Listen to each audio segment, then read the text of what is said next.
నా పేరు వచ్చేసి మాధవి. నేను బేసికల్లీ ఒక లెక్చరర్ని. ఇప్పటిదాకా మనకి సక్సెస్ పాత్ నడుస్తూనే ఉంది. ఇక్కడ కూడా అండి, నేను స్టార్టింగ్లో ఈ బిజినెస్కి రాకముందు లెక్చర్గా వర్క్ చేస్తుండే. అక్కడ చాలా మందికి ప్రైవేట్ ఎంప్లాయీస్కి చాలా అర్థమవుతుంది, జస్ట్ పేరుకు మాత్రమే లెక్చరర్ అండి. అక్కడ పని చేస్తే అర్థమవుతుంది వాళ్ళ లైఫ్ ఎలా ఉంటుందో.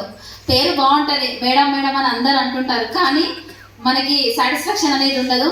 కానీ ఈ బిజినెస్ వచ్చిన తర్వాత మేమైతే స్ట్రాంగ్గా డిసిషన్ తీసుకున్నామండి. అప్లైన్ ఏ చెప్తే చేసామండి. ఫస్ట్ టైం మేము చేసింది ఓకే. మేము ఇన్నోసెన్సీ అంటే ఇక్కడ చేయాల్సింది ఒకటేనండి, మన నాలెడ్జ్ మీరు ఫ్రిడ్జ్లో పెట్టండి, డీ ఫ్రిడ్జ్లో పెట్టండి, ఫ్రిడ్జ్లో కాదు డీ ఫ్రిడ్జ్లో పెట్టండి. మనకి ఏం అవసరం లేదు. ఇక్కడ అప్లైన్ ఏదైతే చెప్తున్నారో మన అప్లైన్ మన కోసమే చెప్తున్నారండి. ఒక్కొక్కసారి మనకు అనిపిస్తుంది మనకి ఇలా చెప్తున్నారని, కానీ అది మన గురించి. ఏది చెప్పినా మన గురించే. అప్లైన్ చెప్పింది చెప్పినట్టుగా వినండి. సిస్టమ్ అండి, ఇక్కడ మనకి విన్నింగ్ టీమ్ సిస్టమ్ మనకి ప్రపంచంలో లేదండి, ఇంత మంచి అద్భుతమైన సిస్టమ్ ఉంది. ఈ సిస్టమ్ ప్రకారం మనం వర్క్ చేస్తే మన డ్రీమ్స్ ఏవైతే ఉన్నాయో అన్ని కూడా ఫుల్ఫిల్ అవుతాయి. మా డ్రీమ్స్ కూడా ఇక్కడ చాలా ఫుల్ఫిల్ అయ్యాయండి.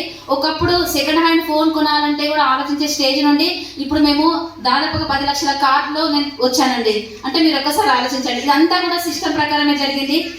సిస్టమ్ వినమండి, 100% అవుతుంది. ఇంకొకటి చెప్తున్నానండి, మనల్ని మనం నమ్ముకున్నప్పుడు ఇక్కడ మనం అద్భుతాలు చేయొచ్చు. నమ్మకం అండి, ఇక్కడ నమ్మకంతో చేయండి. ఏ రోజు కూడా నమ్మకం కోల్పోకండి. ఏమైనా జరగవచ్చు, ఛాలెంజెస్ వస్తాయి ఖచ్చితంగా. అక్కడికి ఇక్కడ కావచ్చు, ఇక్కడ